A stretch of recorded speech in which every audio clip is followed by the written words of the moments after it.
नमस्ते, मैं उज्ज्वला पाटिल। क्रीडी फैशन में आप सभी का बहुत बहुत स्वागत है। आज हम ब्लाउज के लिए लॉन्ग स्लीव कटिंग देखेंगे। इसमें हम elbow length sleeve, three-four sleeve और लॉन्ग स्लीव ये तीनों टाइप्स कवर करेंगे।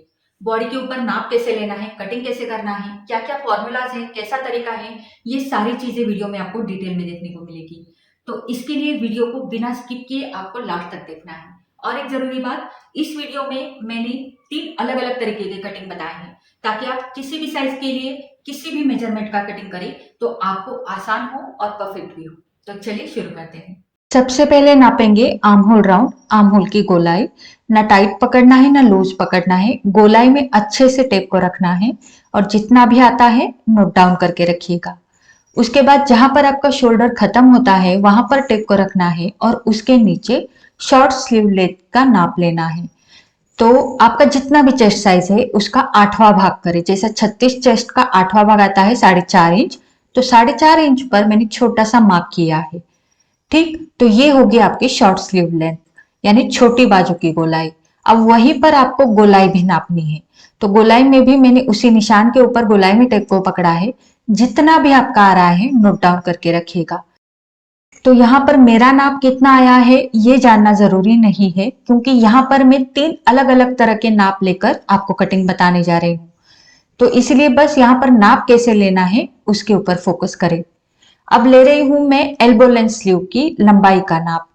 तो आपका हाथ जहां पर फोल्ड हो रहा है वहीं तक आपको नापना है, उसके नीचे बिल्कुल भी नहीं जाना। या तो आप आधा इंच ऊपर आ सकते हो जहां पर आपका हाथ फोल्ड हो रहा है, लेकिन नीचे नहीं जाना। अब मान लीजिएगा कि यहाँ पर मेरा 11 इंच आया है। ठीक, ये मान लीजिएगा। अब 11 का हमें आधा करना है और उसमें 1 इंच मिलाना है। तो 11 का आधा हुआ 5.5 इंच और 1 इंच मिलाया तो 6.5 इंच हो गया। तो मैंने 6.5 इंच पर मार्क किया है। अब ये जो नाप है ये हमारे मिड लेंथ स्लीव्स का नाप होगा। अब वहां पर भी मैंने गोलाई में टेप को पकड़ा है और जितना भी यहाँ पर आपका नाप आ रहा है आपको नोट डाउन करके रखना है।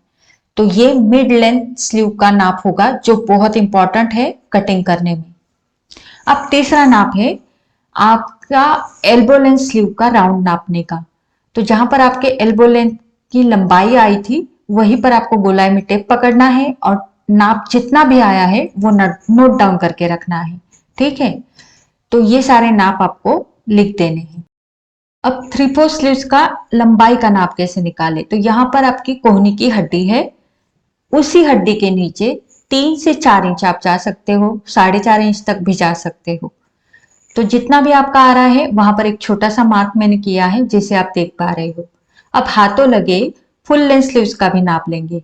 तो यहाँ पर ये आपकी हड्डी है, ठीक है। तो कलाई की हड्डी के नीचे 1 इंच तक आप जा सकते हो।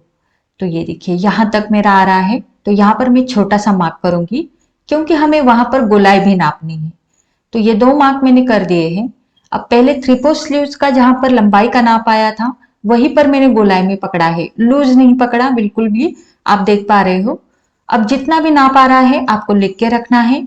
यहाँ पर मैंने कलाई की गोलाई भी नापी, लूज बिल्कुल भी नहीं पकड़ा है, जितना भी नाप आता है लिख के रखिए। अब इसी नाप लेने के तरीके से मैंने 3 अलग अलग व्यक्तियों के नाप लिए हैं। उसी में से एक व्यक्ति का नाप मैंने यहाँ पर लिख दिया है स्क्रीन के ऊपर और उसी के अनुसार हम कटिंग देखेंगे। सबसे पहले ऊपर की तरफ मैंने सिलाई मार्जिन छोड़ा है लगभग आधा इंच और उसके नीचे पहले हम सारे लंबाई के नाप डालेंगे। तो पहला लंबाई का नाप आता है शॉर्ट स्लीव लेंथ, जो हमारी 4.5 इंच आई थी। दूसरा नाप हमने लिया था मिड स्लीव लेंथ का, जो कि हमारा 6.5 इंच पर आया था। और तीसरा नाप यहाँ पर एल्बो लेंथ स्लीव्स का मैं डालूंगी, जो 11 इंच आया था उसमें आधा इंच मैंने सिलाई मार्जिन मिलाया है और यहाँ पर नाप डाल दिया। ये जो लंबाई के पॉइंट्स हमने लगाए हैं वहां पर हम लाइंस बनाएंगे। लॉन्ग स्लीव्स बनाने के लिए ये सारे पॉइंट्स बहुत इंपॉर्टेंट है, इसमें से किसी को भी आपको स्किप नहीं करना।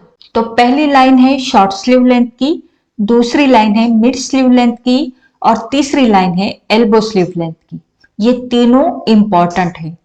अब इस नाप में शॉर्ट स्लीव राउंड है 13.5 इंच, उसका आधा होता है 6.25 इंच। तो 6.25 इंच पर मैंने मार्क कर दिया, लूजिंग ऐड करने की जरूरत नहीं है। उसके बाद मिड स्लीव लेंथ का राउंड है 12.5 इंच, उसका आधा होता है 6.25 इंच। तो 6.25 इंच पर मार्क कर दिया। अब हमने एल्बो लेंथ राउंड का भी नाप लिया था, तो इस मेजरमेंट में ये नाप है 11.5 इंच, उसका आधा होता है 6.25 इंच, तो 6.25 इंच पर मार्क कर दिया। यहाँ पर सबसे जरूरी बात, जब आप पॉइंट्स जोड़ोगे तो पहले ये मिड स्लीव लेंथ पॉइंट और ये एल्बो लेंथ पॉइंट दोनों ही स्केल के ऊपर आ रहे हैं, ये ऊपर का नहीं आ रहा है।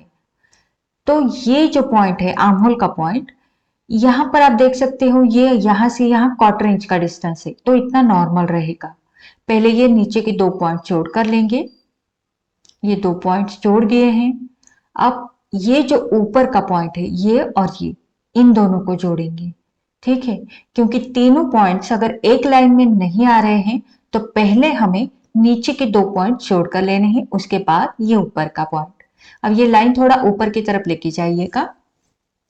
अब यहाँ पर कोना नहीं आना चाहिए, तो थोड़ा सा हल्का सा पॉइंट के बाहर से शेप दे, ठीक है, पॉइंट के बाहर से शेप दे तो अच्छा लगेगा।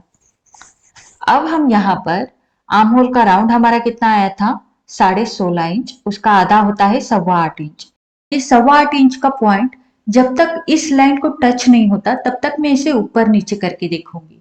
तो ये यहाँ पर टच हो रहा है तो मैं यहाँ पर इसे रोक देती हूँ और मार्किंग कर देती हूँ। आर्म होल राउंड आप अपने ब्लाउज के पैटर्न के ऊपर भी नाप सकते हो, कोई भी बैक या फ्रंट का आर्म होल आप नाप के देखिए गोलाई में, तो यहाँ पर भी ये 8.25 इंच ही आ रहा है। अब यहाँ पर हम शेप देंगे, तो शेप के लिए 0.75 इंच का मार्किंग किया है, सभी साइज के लिए आप यही कर सकते हो। और फिर ये पॉइंट और ये जो पॉइंट है जहां पर हमने आर्म होल नापा था, ये दोनों मैंने जोड़ दिए। अब इस लाइन को एक सेंटर पॉइंट करेंगे, यहां से यहां जो लाइन खींची है उसका एक सेंटर पॉइंट करेंगे, वहां पर एक छोटा सा पॉइंट देंगे और अब इस पॉइंट से ऊपर आधा इंच पर एक पॉइंट देंगे। ये वाला पॉइंट आधा इंच से ऊपर ना जाए, ये बिल्कुल आधा इंच ही रखना है। अब यहां से 1.25 इंच यानी 1.75 इंच पर एक मार्क करेंगे, छोटा सा, सभी साइज के लिए। अब हमने यहाँ पर आर्म होल कर्व लिया है और उसकी मदद से यहाँ पर शेप देंगे। तो यहाँ पर आप देख सकते हो ये तीनों पॉइंट्स मैंने आर्म होल कर्व के ऊपर ले लिए हैं, जैसे आप वीडियो में देख पा रहे हो, और यहाँ से हम शेप दे देंगे। ये बहुत ही यूजफुल टूल है। अब ये हो गया बैक आर्म होल का कर्व। अब हम फ्रंट के लिए इन दोनों पॉइंट के बीच में एक छोटा सा पॉइंट देंगे और राइट हैंड से दबा के रखना है और लेफ्ट हैंड से मैंने बस नीचे की तरफ इसको खिसकाया है, ठीक है। और फिर इस पॉइंट के ऊपर से जो भी शेप आता है वो दे देंगे। तो ये हो गया फ्रंट के लिए, बहुत ही इजी है। अब देखिए यहाँ से इस पॉइंट से भी हमें शेप देना है, तो मैंने आर्म होल कर्व को इस तरह से रखा है और बहुत ही हल्का सा अंदर की तरफ से शेप देना है। ये हो गया बैक के लिए और ये हो गया फ्रंट के लिए, ठीक है। बहुत ही इजी है और ये आर्म होल कर्व आपको किसी भी टेलरिंग मटेरियल शॉप में मिल जाएगा। अगर आपके गांव में, शहर में नहीं मिलता है तो अमेजोन पे ये इजीली अवेलेबल है। अमेजोन की लिंक आपको डिस्क्रिप्शन बॉक्स में मिल जाएगी। यहाँ पर जो हमें कैप हाइट मिली है वो है 4.5 इंच। तो आप भी अगर इसी तरीके से कटिंग करते हो तो आपको भी अपने स्लीव्स के मेजरमेंट के अनुसार कैप हाइट परफेक्ट मिल जाएगी। अब मैंने बाहर की तरफ 1.5 इंच सिलाई मार्जिन लिया है और वहां पर भी मैं लाइंस बना दूंगी। अब ये जो नाप है ये एक व्यक्ति का है। अब मैंने सेम आर्म होल राउंड के यानी दूसरे जो 2 व्यक्ति का नाप लिया है, उनका आर्म होल राउंड तो सेम है लेकिन बाकी के जो सारे मेजरमेंट्स हैं वो अलग है। तो उस केस में कैसे कटिंग होगा ये मैं आपको आगे बताऊंगी। तो सबसे पहले मैंने यहाँ पर आर्म होल राउंड नापा है, तो यहाँ पर जो भी आपका आर्म होल राउंड आएगा वो आपका जो एक्चुअल में आर्म होल राउंड है, जो हमने 8.25 इंच लिया था, तो उससे ये थोड़ा सा ज्यादा रहता है, यानी 8.5 इंच या 8.25 इंच हो सकता है। तो ये ज्यादा ही आना चाहिए, कम नहीं होना चाहिए। तो यहाँ पर ये फ्रंट और बैक दोनों 8.5 इंच आ रहा है और ये बिल्कुल सही है। अब इसी स्लीव्स को 3/4 स्लीव्स या फिर लॉन्ग स्लीव्स में कैसे कन्वर्ट करें वो देखेंगे। तो लॉन्ग स्लीव्स या 3/4 स्लीव्स बना रहे हो तो ऊपर की तरफ मार्जिन छोड़ेंगे और फिर जितना भी आपका 3/4 स्लीव्स का नाप आया था वो डालेंगे। तो जैसे कि यहाँ पर ये 16 इंच आया था तो आधा इंच मैंने सिलाई मार्जिन लेते हुए 16.5 इंच पर मार्क किया। अब इस मेजरमेंट में 3/4 स्लीव्स की गोलाई है 10 इंच, उसका आधा करेंगे 5 इंच और उसमें 1/4 इंच या आधा इंच लूजिंग डालना है। तो यहाँ पर मैं आधा इंच का लूजिंग हमेशा डालती हूँ क्योंकि स्लीव्स टाइट ना हो थोड़ा सा लूज रहे तो बाद में फिटिंग कर सकते हैं, इसीलिए आधा इंच का लूजिंग डाल के मार्क किया है 5.5 इंच पर। पॉइंट और ये पॉइंट, इन दोनों पॉइंट को जोड़ना है। बीच का जो एल्बो लेंथ का पॉइंट है वो स्केल के ऊपर नहीं लेना, बस ये ऊपर का और नीचे का दोनों पॉइंट स्केल के ऊपर लेके लाइन ड्रॉ करें। तो जैसे आपने यहाँ पर देखा, यहाँ एल्बो राउंड में अपने आप 1/4 इंच का लूजिंग आ जाता है, तो ये स्लीव भी कंफर्टेबल बैठेगी। अब यहां से हम बाहर की तरफ 1.5 इंच सिलाई मार्जिन लेंगे, क्योंकि ये लाइन बाहर से आई है। तो यहां से 1.5 इंच नाप कर मार्क किया है, नीचे की तरफ भी 1.5 इंच नापूंगी सिलाई मार्जिन के लिए। और बस ये पॉइंट और ये मिड लेंथ का पॉइंट दोनों जोड़ देंगे। तो ये रहा हमारा 3/4 स्लीव्स जो हम ब्लाउज के लिए बना रहे हैं। अब ये अंदर के जो लाइंस है वो मैं निकाल दूंगी, क्योंकि इसका कोई काम नहीं है। अब हम फुल लेंथ स्लीव्स कैसे बनाएंगे वो देखेंगे। तो ऊपर की तरफ सिलाई मार्जिन छोड़ते हुए टेप को रखा है। हमारा 23 इंच आया था फुल लेंथ का मार्किंग, उसमें आधा इंच सिलाई मार्जिन रखा है और मार्किंग किया है। सिलाई मार्जिन आप ज्यादा भी रख सकते हो। अब यहाँ पर कलाई की गोलाई का नाप आया है 7 इंच, उसका आधा होता है 3.5 इंच, उसमें 1 इंच का लूजिंग डालकर मार्क करना है। तो 4.5 इंच पर मैंने मार्क कर दिया। अब ये जो स्लीव है ये मैं ओपन नहीं रख रही हूँ। अगर फुल टाइट रखना है आपको तो आप जितना भी कलाई की गोलाई है उसका आधा करके डाल सकते हो, लेकिन आपको आगे की तरफ इसे ओपन रखना पड़ेगा, मतलब हुक्स या फिर टीच बटन लगाने पड़ेंगे। लेकिन मैं यहाँ पर कुछ नहीं लगा रही हूँ, इसलिए मैंने 1 इंच का लूजिंग डाला है। और बस हो गया हमारे फुल लेंथ स्लीव्स का मार्किंग। अब हम इसे कट कर देंगे। सबसे पहले मैं जो बाहर की तरफ से शेप है वहां से कट की हूँ। तो यहाँ पर हमने एल्बो लेंथ स्लीव का कटिंग देखा, 3/4 स्लीव का देखा और फुल लेंथ स्लीव का भी देखा। तो ये तीनों तरीके हमने यहाँ पर देख लिए हैं, और जो जो नाप मैंने बताए हैं वो सारे यहाँ पर इंपॉर्टेंट है। हम अंदर की तरफ से जो शेप है जो फ्रंट के लिए यानी आगे की तरफ रहता है वो हमने कट किया। तो ये स्लीव कटिंग हमारा हो चुका है। आप डायरेक्ट कपड़े के ऊपर भी कर सकते हो। एक बार आप एल्बो लेंथ यानी कोहनी तक की लंबाई का स्लीव कटिंग कर लेते हो तो आगे का 3/4 स्लीव और लॉन्ग स्लीव्स का कटिंग आसान हो जाता है। तो इसीलिए मैंने एल्बो लेंथ स्लीव कटिंग करने के लिए 3 अलग अलग व्यक्तियों के नाप लिए हैं। अब मैं दूसरा नाप बताऊंगी जिसमें आर्म होल राउंड और लंबाई के नाप सारे सेम हैं, बस जो गोलाई के नाप है वो अलग है। तो इस केस में आपको कैसे कटिंग करना है वो देखेंगे। पहले वाले स्लीव की तरह यहाँ पर लंबाई के नाप सारे सेम हैं। शॉर्ट स्लीव लेंथ 4.5 इंच पर, मिड स्लीव लेंथ 6.5 इंच पर और एल्बो लेंथ स्लीव 11 इंच पर है। उसमें आधा इंच का मार्जिन मिलाया है, 11.5 इंच पर मार्क कर दिया। मार्जिन आप अपने मर्जी अनुसार कम ज्यादा रख सकते हो। ठीक, अब ये जो सारे पॉइंट्स हैं इनके लाइंस आगे की तरफ खींच देंगे। तो यहाँ पर आर्म होल राउंड सेम है और लंबाई के नाप भी सेम है, बस गोलाई के नाप में बदलाव आया है। तो अगर ऐसा बदलाव आता है तो किस तरह से हम ड्राफ्टिंग करेंगे वो देखेंगे। तो यहाँ पर शॉर्ट स्लीव लेंथ जहां पर हमने खींची थी वहां पर राउंड आया था 14 इंच का, तो यहाँ पर 7 इंच, 14 का आधा 7 इंच पर मार्क कर दिया। उसके बाद मिड स्लीव का राउंड है 13 इंच, तो उसका आधा होता है 6.5 इंच, 6.5 इंच पर मार्क कर दिया। और एल्बो स्लीव राउंड है 12 इंच का, उसका आधा होता है 6 इंच, तो 6 इंच पर मार्क कर दिया। यहाँ पर हमें कहीं पर भी लूजिंग ऐड करना नहीं होता है। एल्बो लेंथ और मिड लेंथ का पॉइंट दोनों स्केल के ऊपर लेंगे। जैसे मैंने बताया इन दोनों पॉइंट्स को ही स्केल के ऊपर रखना है और लाइन बनानी है।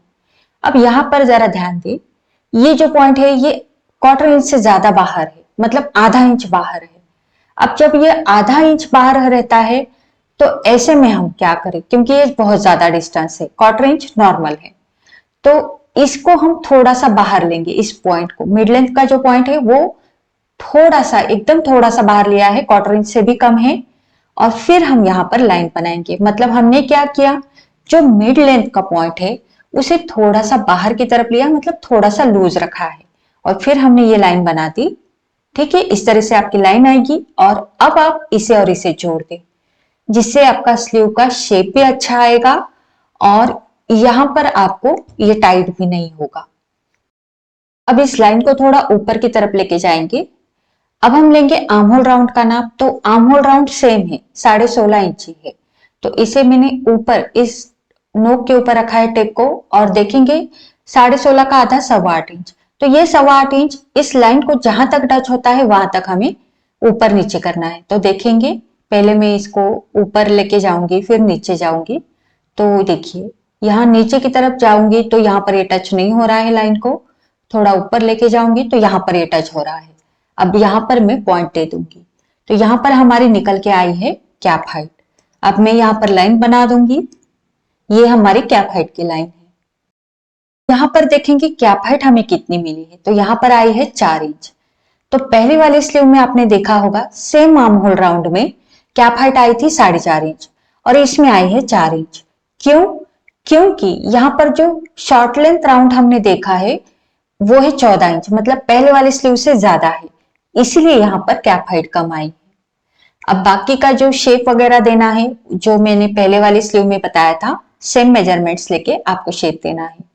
शेप देने की जो भी मेजरमेंट्स है वो सभी साइज के लिए सेम रहेंगे। ठीक है, सेम तरीके से मैंने शेप दिया है, आप देख सकते हो बैक का और फ्रंट का भी।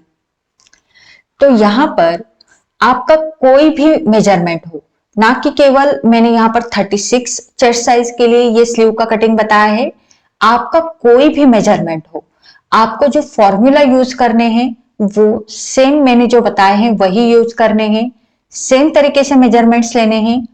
बस यहाँ पर जो आर्म होल का पॉइंट है वो अंदर की तरफ कितना आ रहा है, बाहर की तरफ कितना जा रहा है, उसी के अकॉर्डिंग कटिंग करना है, जैसे मैंने आपको बताया है। पहले वाले स्लीव कटिंग में आर्म होल का पॉइंट 1/4 इंच ही बाहर की तरफ जा रहा था, इस वाले कटिंग में आधा इंच बाहर की तरफ जा रहा था। अब इस स्लीव कटिंग में क्या होता है वो देखेंगे। तो यहाँ पर आर्म होल राउंड सेम है, लंबाई के नाप भी सारे सेम है, बस गोलाई के नाप अलग है, तो वो देखेंगे। तो लंबाई के नाप पहले मैं डाल देती हूँ। शॉर्ट लेंथ 4.5, मिड लेंथ 6.5 और एल्बो लेंथ 11.5 इंच पर डाला है। और ये सारे पॉइंट्स के लाइंस भी बना देंगे। तो ये हो गई शॉर्ट लेंथ, ये मिड लेंथ और ये एल्बो लेंथ। सबसे पहले शॉर्ट लेंथ राउंड जो है वो देखेंगे। शॉर्ट लेंथ राउंड यहाँ पर आ रहा है 13.5 इंच, उसका आधा होता है 6.25 इंच, 6.25 इंच पर मार्क कर दिया। मिड लेंथ की गोलाई जो है वो है यहाँ पर 13 इंच, उसका आधा होता है 6.5 इंच, 6.5 इंच पर मार्क कर दिया। और एल्बो स्लीव की गोलाई है 11 इंच, उसका आधा 5.5 इंच, वो भी मार्क कर दिया। अब इस कटिंग में भी हमें मिड लेंथ पॉइंट और एल्बो लेंथ का पॉइंट ही पकड़ना है, दोनों पॉइंट को मैंने इस यहाँ पर पकड़ा है। अब देखो यहाँ पर आपको आर्म होल का पॉइंट ही नजर नहीं आ रहा, जो कि पहले वाले दोनों स्लीव्स कटिंग में ये पॉइंट बाहर की तरफ जा रहा था, लेकिन यहाँ पर ये पूरा गायब हो गया है। तो ये पॉइंट कहाँ चला गया? ये पॉइंट अंदर की तरफ चला गया है। अगर आपका कोई भी साइज हो, कोई भी नाप हो, अगर आपका आर्म होल का पॉइंट इस तरह से अंदर की तरफ जा रहा है तो ऐसे में कटिंग कैसे करें वो देखेंगे। तो यहाँ पर हम क्या करेंगे, मिड लेंथ पॉइंट और एल्बो लेंथ का पॉइंट दोनों स्केल के ऊपर पकड़ने हैं और सीधी लाइन ऊपर की तरफ लेके जाइएगा। आर्म होल का पॉइंट बस है क्या नहीं क्या उसके और ध्यान मत दो, ये लाइन मैंने ऊपर तक खींच दी। अब यहाँ पर हुआ क्या देखो, आर्म होल का पॉइंट अंदर की तरफ है, एकदम थोड़ा सा अंदर की तरफ है। और मिड लेंथ का पॉइंट हम क्या करते थे, मिड लेंथ का पॉइंट और आर्म होल का पॉइंट वो बाद में लाइन खींचते थे, लेकिन यहाँ पर ऐसा नहीं करना, वरना पूरा शेप खराब हो जाएगा और स्लीव भी फिटिंग में अच्छी नहीं बैठेगी। इसीलिए जब भी आपका आर्म होल का पॉइंट अंदर की तरफ चला जाता है तो बस आप सीधे ऊपर तक लाइन खींच दीजिएगा। अब हम यहाँ पर आर्म होल की गोलाई का नाप डालेंगे। आर्म होल की गोलाई है 16.5 इंच, उसका आधा होता है 8.25 इंच। तो यहाँ पर टेप को मैंने रखा ऊपर की नोक पर और 8.25 इंच जहां पर टच होता है वहां तक मैं इसे लेके जाऊंगी, ठीक है, और वहां पर मैं मार्क कर दूंगी। तो इसलिए ये जो लाइन है ये थोड़ा ऊपर तक खींच देते हैं। तो ये जो 8.25 इंच या जो भी आपका आर्म होल राउंड का आधा है जहां पर टच होता है वहां पर आपको लाइन खींच देनी है। तो कैप हाइट मिली है 13.5 इंच, ठीक है। तो इसी प्रकार आपके साइज अनुसार आपको कैप हाइट मिल जाएगी और आपकी स्लीव परफेक्ट बैठेगी। बाकी जो शेप देना है वो बिल्कुल पहले वाले स्लीव में मैंने आपको जो बताया था सेम तरीके से है। लाइन खींची है, उसका सेंटर करना है, पॉइंट देना है, फिर उस पॉइंट के ऊपर आधा इंच जाना है, यहां से 1.25 इंच सभी साइज के लिए होगा। और फिर ये आर्म होल का कर्व लेके यहाँ पर कर्व दे दीजिएगा। फ्रंट और बैक दोनों शेप देने हैं। तो यहाँ पर मैंने 3 अलग अलग कटिंग बताए। तो यहाँ पर साइज मैटर नहीं करता, यहाँ पर मैटर करता है कि आर्म होल का पॉइंट आपका अंदर की तरफ जा रहा है या बाहर की तरफ जा रहा है, उसी के अकॉर्डिंग आपको कटिंग करना है जैसे मैंने बताया। एक बार आप एल्बो लेंथ तक स्लीव कटिंग कर लेते हो तो उसके आगे 3/4 स्लीव और लॉन्ग स्लीव्स का कटिंग बहुत आसान है जैसे मैंने बताया। तो आप भी अलग अलग साइज अनुसार जरूर ट्राई कीजिएगा, और इस वीडियो को लेके कोई भी आपको डाउट है तो मुझे नीचे कमेंट करके आप पूछ सकते हैं। अगले वीडियो में मैं आपको शॉर्ट स्लीव का कटिंग कैसे करना होता है वो बताऊंगी। तो वहां पर भी अलग अलग तरीके रहते हैं और अपने साइज अनुसार कैप हाइट का नाप भी अलग अलग होगा। तो यहाँ पर मैं पूरे डीप में जाकर आपको सिखा रही हूँ। अगर आपको वीडियोस मेरे अच्छे लगते हैं तो एक लाइक जरूर कर देना, शेयर कर देना, और चैनल पर नए हो तो सब्सक्राइब जरूर करना। मिलते हैं हमारे अगले वीडियो में। धन्यवाद।